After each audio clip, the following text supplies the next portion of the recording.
প্রিয় দর্শক আসসালামু আলাইকুম। এখন ঘড়িতে 8:50 দেখতে পাচ্ছেন এবং এটা একটা মসজিদ এবং এই মসজিদ নিয়ে ভিডিওটা বানানোর আমার একটা উদ্দেশ্য আছে। মোটামুটি 9টা বাজতে যাচ্ছে। আমি মূলত আমার যাত্রা পথে আছি। আমি এখন চাঁপাইনবাবগঞ্জ সদর থেকে মোটামুটি আমি ভোলাহাটির দিকে যাব। আজকে 15 নভেম্বর এবং মসজিদে কেউ নাই, থাকবে না স্বাভাবিক, কারণ এখন এশারের নামাজ শেষ হয়ে গেছে। যেহেতু আমি একাই এসে নামাজটা পড়লাম। এখানে বিশাল একটা মসজিদ। এই জায়গাটার নাম মূলত আমি জানি না। এখানে দেখি যদি নেম প্লেটে কিছু থাকে। এখানে নেম প্লেটেও কিছু দেখছি না, স্থানের নাম লেখা নাই। তো এখানে এশারের নামাজ ছিল 7:30টায়, সুতরাং নামাজ পড়ে চলে গেছেন মুসল্লিগণ। তা আমি আসলে গল্পটা উল্টো দিক থেকে শুরু করছি আর কি। উল্টো দিক থেকেই শুরু করতে আমি বাধ্য হচ্ছি, কারণ তো গল্পটা হচ্ছে যে এটা আল্লাহর ঘর, নামাজের জায়গা। তা আমি এত রাত্রে এসে, মানে যেহেতু শীতের রাত, নভেম্বর মাস অর্ধেক চলে গেল, তো এত রাত্রে আসলে একা এসে নামাজটা যে পড়তে পারবো এবং মসজিদটা যে আমি খোলা পাবো, আমি সত্যিই ভাবতে পারি নাই।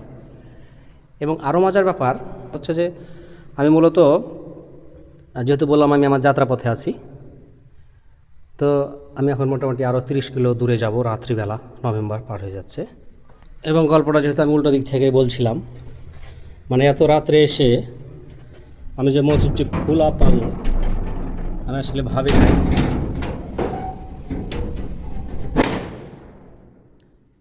মসজিদটি খোলা পাবো আমি ভাবি নাই।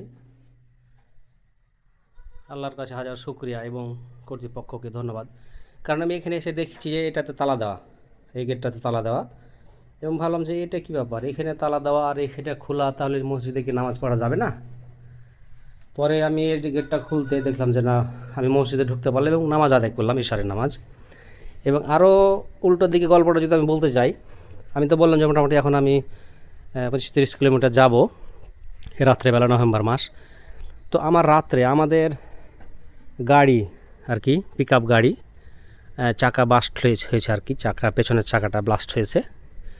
তো যেহেতু নামাজের সময়টাও চলে যাচ্ছিল এবং আমার অশ্রমেরও প্রয়োজন ছিল, ওনারা চাকাটা চেঞ্জ করছে, ড্রাইভার সাহেবরা আছেন। এবং আমি ভাবলাম যে ফাঁকে আমি একটু নামাজটা পড়ে আসি। তো এই জায়গাটা আমি নামও জানি না। এটা হচ্ছে আমরা চাঁপাইনবাবগঞ্জ সদর নয়াগলা মোড় থেকে গমস্তাপুরের দিকে যেতে আর কি। গমস্তাপুর আমাদের মোটামুটি হাফ কিলো সামনে গেলে আমরা গমস্তাপুর পাবো। এবং যেহেতু আমার অশ্রমের প্রয়োজন ছিল, তো বুঝতে পারছেন এই প্রকৃতির ডাককে তো আসলে বেঁধে রাখা যায় না। এবং কোনো প্রয়োজনে ওনার যখন প্রয়োজন হবে তখনই আর কি ডাক দিবে আর কি। তা আমি ভাবছি যে নামাজটা হয়তো কোনোভাবে পড়তে পারবো কিনা জানি না, কিন্তু ওয়াশরুম এসে দেখলাম যে খোলা। মানে আমি সত্যি খুব খুশি হয়েছি আর কি। এবং ওয়াশরুম এটা হচ্ছে কমোড, মানে মসজিদে যে কমোড হয়, এবং একটু টাইলস করা আছে, সুন্দর আর কি, টাইলস করা আছে আর কি।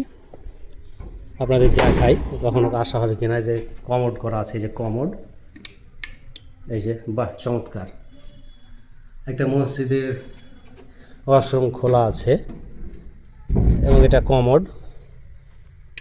তা আমি কমোডটা পছন্দ না করাতে এটা দেখলাম যে না, এটা হয়ে যে এটা আছে নর্মাল আর কি, প্যান। এবং এখানে যাই হোক আমার প্রয়োজন আমি সারলাম এবং শেষে তো নামাজ পড়লামই।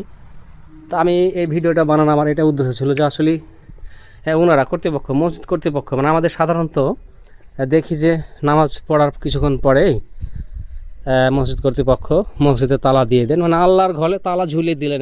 এখন কোনো বান্দা যদি আসলে লেট করে আসেন, উনি কিন্তু নামাজ আদায় করতে পারবেন না। কিন্তু অ্যাকচুয়ালি এটা মোটেও ঠিক নয়। এক্ষেত্রে একটা নজরুলের কবিতা আছে, বেশ পরিচিত কবিতা, আমার এই মুহূর্তে কোনো কিছু মনে নাই, কিন্তু এক মসজিদের কর্তৃপক্ষ আর কি তালা ঝুলাচ্ছেন। একটা পাগল ছিল হয়তো, এবং পাগল বলছে যে আল্লাহর ঘরে তালা ঝুলাচ্ছিস কেন আর কি, হ্যাঁ, খোদার ঘরে তালা ঝুলবে না। তো আমি সত্যি খুবই খুশি হলাম এবং এই কর্তৃপক্ষকে ধন্যবাদ। মহান আল্লাহ তাআলা সেই মসজিদ কমিটিকে আরও জ্ঞান গরিমার দিকে উন্নত করুন এবং তাদের উত্তরোত্তর সমৃদ্ধি আমি কামনা করছি আর কি। এবং আমি যেহেতু বললাম যে আমাদের গাড়িটা আর কি চাকাটা ব্লাস্ট করেছে, সামনে আমাদের গাড়ি আছে, আমি নামাজটা আদায় করলাম। এই যে দূরে আমাদের গাড়ি দেখা যাচ্ছে আর কি, এখানে হয়তো অন্ধকারের জন্য, মানে এখানে বিদ্যুৎও নাই, মানে ল্যাম্পপোস্টের বিদ্যুৎ নাই, এই জন্য দেখা যাচ্ছে না আর কি। তো সম্ভবত গাড়ির টায়ার চেঞ্জ করা হয়ে গেছে, আমাকে এইমাত্র ড্রাইভার সাহেব ফোন দিয়েছিলেন। এখন দেখা যাক। তো আমি যেটা বলছিলাম যে আসলে এই রাস্তার ধারের মসজিদগুলার অসময়ে যাতে পথচারীরা এসে নামাজ পড়তে পারেন তার জন্য যৎসামান্য ওয়াশরুমের ব্যবস্থাগুলো রাখা উচিত, এবং যাতে নামাজও আদায় করতে পারে আর কি, সে বিষয়ে কর্তৃপক্ষকে আর কি একটু নজর দেওয়া উচিত। কারণ খোদার ঘরে উপাসনালয়ে আসলে তালা আসলে ঝুলানো আসলে মুশকিল। তালা যদি ঝুলাতে হয় তাহলে আমরা আমাদের মাল সামানাই, আমাদের জরুরি জিনিসপত্রে একটা লোহার ফ্রেমে বা গ্রিলের মধ্যে রেখে আমরা তালা ঝুলাতে পারি। এবং আমাদের গাড়িও ঠিক হয়ে গেছে আর কি, এই গাড়ির চাকাটা আর কি নষ্ট হয়েছিল আর কি। এখন আমরা চলে যাব।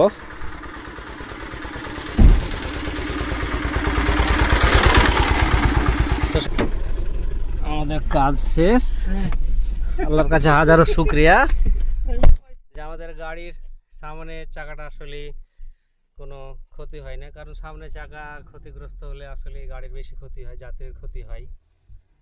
আমাদের পেছনের চাকাটা আর কি ক্ষতিগ্রস্ত হয়েছিল আর কি। তো আসছিলেন না গমস্তাপুর থেকে আসছিল,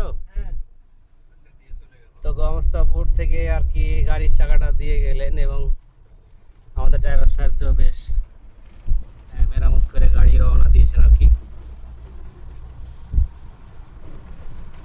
তো সবাই ভালো থাকবেন। আমার চাপা এক্সপ্রেস যদি ভালো লাগে লাইক, কমেন্টস, ফলো, শেয়ার করে পাশে থাকবেন। আসসালামু আলাইকুম।